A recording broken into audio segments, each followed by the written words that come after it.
Hey everyone, this is Simon back again, and in this video I'm just going to introduce the Extreme 1 month Golang Bootcamp one more time.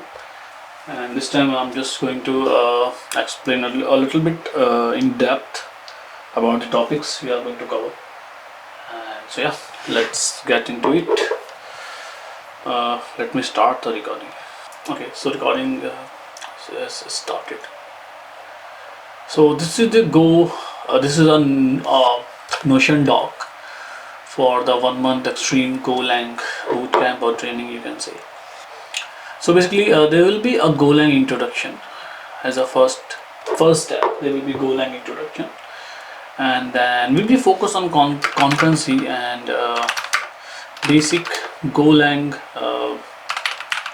syntax structure for a quick refresh.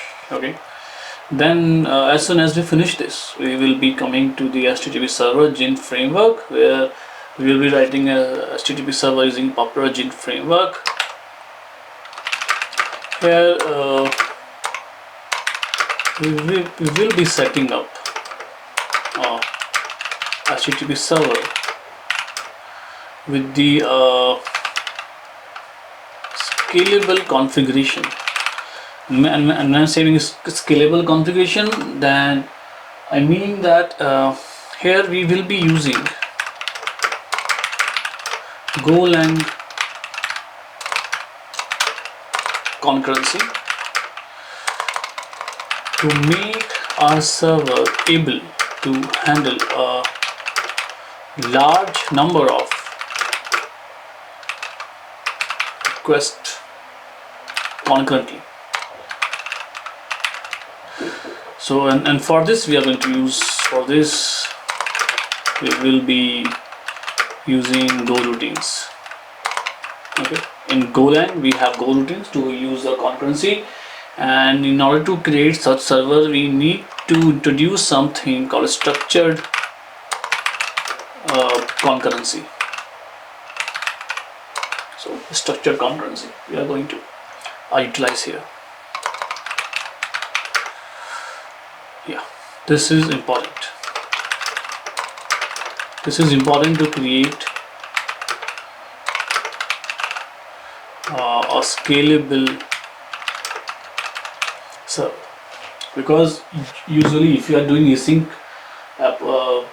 operations, then if you're not doing concurrent request, like if your server is not able to handle concurrent request, then what will happen that let's say like your server receives a async request, I mean a request on which server are supposed to perform an async operation, then there will be, I mean, if there is no concurrency and if your server is like just waiting to finish the first request before picking up the next one, then such server is not a scalable server and you shouldn't be used. And basically in industry and the production grade, of course we don't use such thing unless we have a very specific use case. But most of the time, if you are dealing with the async operations like the image rendering or the video upload, or maybe like a task which is very heavy, a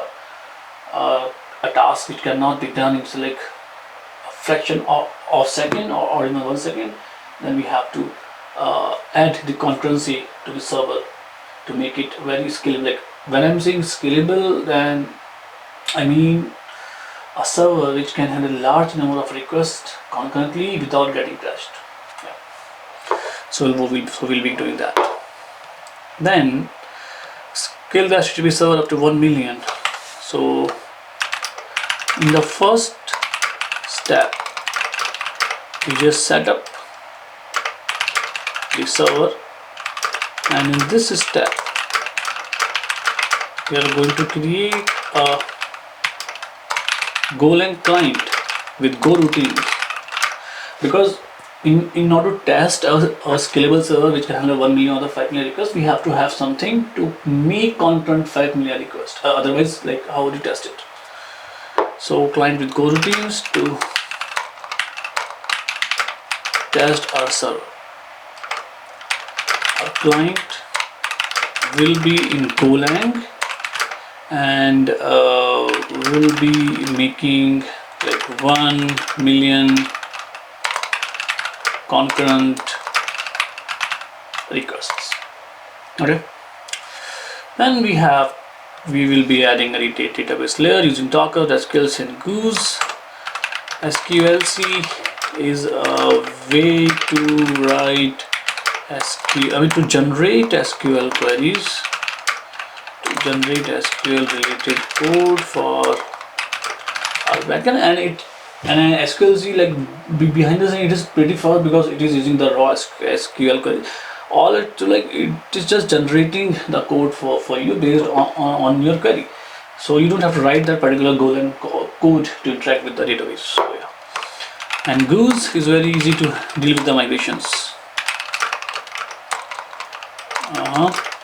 Goose, we will be using it to deal with migrations. Okay. Then session based. When I'm saying session based, because like JWT authentication is very common on YouTube. Like if you search for it, then you will be getting a lot of tutorials about it. But if you try to search for the session based authentication, there are very few tutorials available to this topic specifically. So we'll be using firebase admin SDK if possible. Otherwise, we will be if not possible,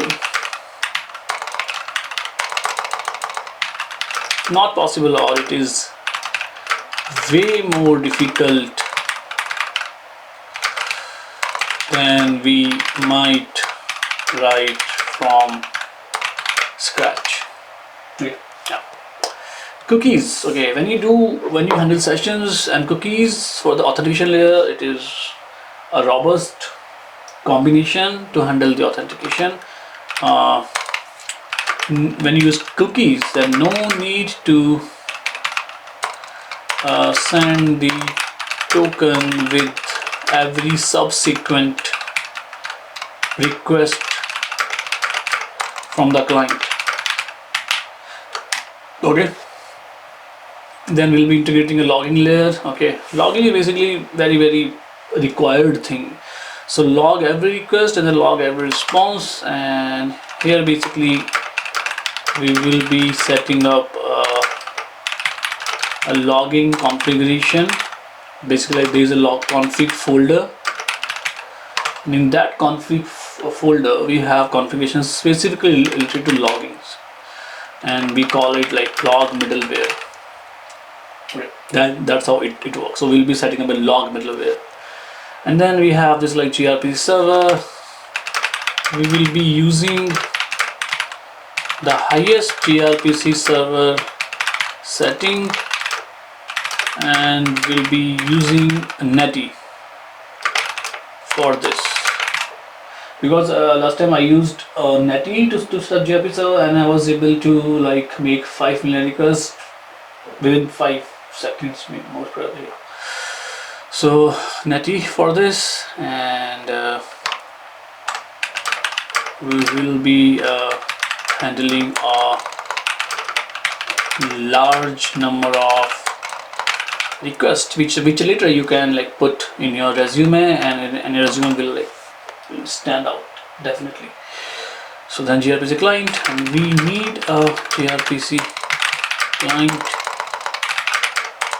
to test our gRPC server with highest settings. So we'll be doing that as well, and of course here we'll be using Go routines. Basically, this is a part of concurrency, because in order to make 1 million or 5 million concurrent requests to the server, of course we need structured concurrency in Golang, and there's a like perfect example to write our own test client. Of course there are test clients and we can use them directly, but I just want to write our own test client, so like we can learn how it works, and we can like go a little bit more in depth of the concurrency. And then yeah, we'll be scaling testing with client. We'll be scaling our server. The scaling mean like when we'll be creating server, we will take care of the scalability, but this point says that if there will be any error, we'll try to solve that.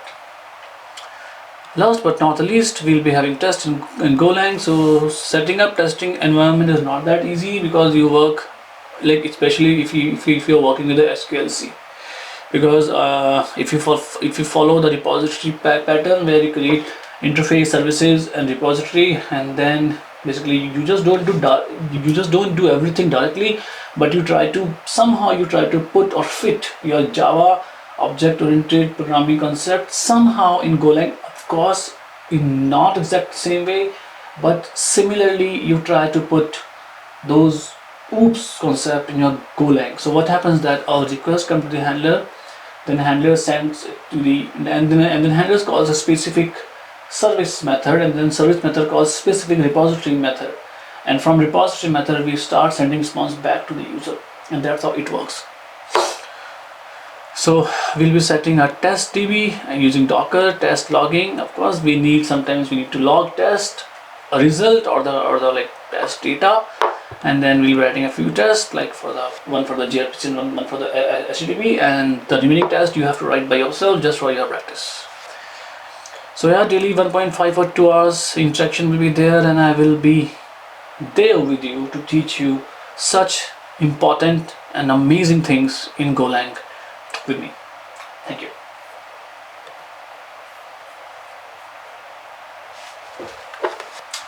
I'll see you.